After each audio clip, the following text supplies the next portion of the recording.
नमस्कार मेरे प्यारे देशवासियों, आज हम इंडिया के सच्चे बेटे मिस्टर रतन टाटा को सेलिब्रेट कर रहे हैं। ये नाम इंटेग्रिटी, इनोवेशन और हमारे देश के लिए अनवेवरिंग डेडिकेशन का दूसरा नाम है। इनकी लाइफ स्टोरी सिर्फ बिजनेस के बारे में नहीं है, ये ड्रीम्स की पावर और अनवेवरिंग ह्यूमन स्पिरिट का सबूत है। रतन टाटा एस्टीम्ड टाटा परिवार में पैदा हुए थे। ये परिवार जेनरेशन से इंडियन इंडस्ट्री का एक कॉर्नरस्टोन रहा है। सोचो उनके यंग कंधों पर लेगेसी का कितना वेट होगा। लेकिन बचपन से ही रतन जी ने एक कीन माइंड और कंपैशनेट हार्ट दिखाया। उनकी अर्ली लाइफ प्रिविलेज और एडवर्सिटी दोनों से भरी थी। उन्होंने ऑर्डिनरी इंडियंस के चैलेंजेस खुद अपनी आंखों से देखे। इसने उनके अंदर एक स्पार्क जगाई, एक desire to make a difference. उन्हें क्या पता था, डेस्टिनी ने उनके लिए ग्रैंड प्लान्स बना रखे हैं। उनकी जर्नी हम्बली शुरू हुई, जैसे काउंटलेस एस्पायरिंग इंडियंस की स्टोरीज होती है। लेकिन हर चैलेंज के साथ वो और स्ट्रॉन्ग और वाइज और वर्ल्ड पर एक इंडेलिबल मार्क छोड़ने के लिए और डिटर्मिन्ड होते गए। एजुकेशन ने रतन टाटा के वर्ल्ड व्यू को शेप करने में इंपॉर्टेंट रोल प्ले किया। वो नॉलेज की तलाश में और अपने स्किल्स को इंप्रूव करने के लिए दुनिया भर में घूमे।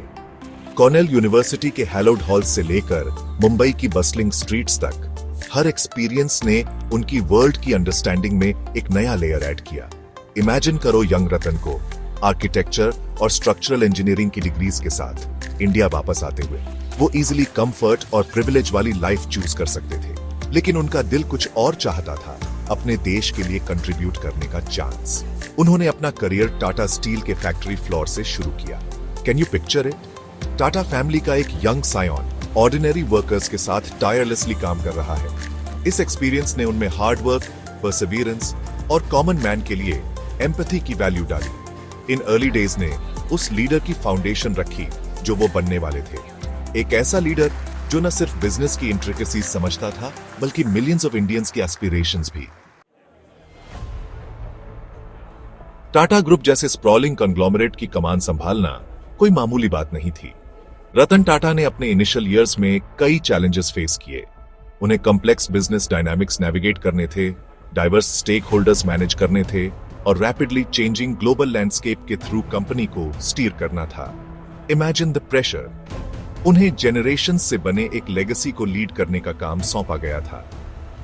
लेकिन रतन टाटा ने अपनी कैरेक्टरिस्टिक रेजिलियंस और अनवेवरिंग फोकस के साथ हर ऑब्स्टिकल का डट कर सामना किया।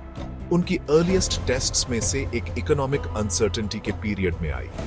इंडियन इकोनॉमी एक मेजर ट्रांसफॉर्मेशन से गुजर रही थी और कई बिजनेसेस अडेप्ट करने के लिए स्ट्रगल कर रहे थे। लेकिन रतन टाटा ने अपनी विजनरी थिंकिंग के साथ इसे ग्रोथ और इनोवेशन के अपॉर्चुनिटी के रूप में देखा। वो समझ गए थे कि इस न्यू एरा में सक्सीड होने के लिए टाटा ग्रुप को इवॉल्व होना पड़ेगा। उन्हें ट्रेडिशन की शैकल से ब्रेक फ्री होना था और न्यू आइडियाज, न्यू टेक्नोलॉजीज और न्यू वेज ऑफ थिंकिंग को एम्ब्रेस करना था। स्टील में गढ़ी एक विरासत, टाटा इंडिका का जन्म। टाटा इंडिका की कहानी रतन टाटा के इंडियन इंजेन्युइटी में अनवेवरिंग बिलीफ का सबूत है। ऐसे टाइम में जब foreign car manufacturers Indian market पर डोमिनेट कर रहे थे, उन्होंने एवरीडे इंडियन के लिए कार बनाने का ड्रीम देखने की हिम्मत की। Can you imagine the audacity? लोगों ने उनके विजन का मजाक उड़ाया। उन्होंने कहा कि यह नहीं हो सकता, लेकिन रतन टाटा अनडिटर्ड रहे। वो जानते थे कि इंडिया में टैलेंट है और वर्ल्ड क्लास प्रोडक्ट्स क्रिएट करने का पोटेंशियल है। और फिर against all odds Tata indica का जन्म हुआ। ये इंडियन ऑटोमोटिव हिस्ट्री में एक वाटरशेड मोमेंट था। पहली बार एक इंडियन कंपनी ने एक ऐसी कार प्रोड्यूस की थी जो वर्ल्ड की बेस्ट कार्स के साथ कंपीट कर सकती थी। इंडिका सिर्फ एक कार नहीं थी, ये इंडियन प्राइड और सेल्फ रिलायंस का सिंबल थी। इसने दुनिया को प्रूव किया कि इंडिया सिर्फ एक कंज्यूमर बनकर नहीं रहेगा, ये एक ग्लोबल प्लेयर बनने के लिए तैयार है। Expanding horizons, global acquisitions and growth. Ratan Tata का विजन इंडिया की बॉर्डर से बहुत आगे तक फैला हुआ था। वो समझते थे कि एक इंटरकनेक्टेड वर्ल्ड में इंडियन बिजनेसेस को ग्लोबल प्लेयर्स बनना जरूरी है। उन्होंने बोल्ड एक्विजिशंस की एक सीरीज शुरू की, टाटा ग्रुप को नई ऊंचाइयों तक ले गए। कोरुस और जैगुआर लैंड रोवर याद है?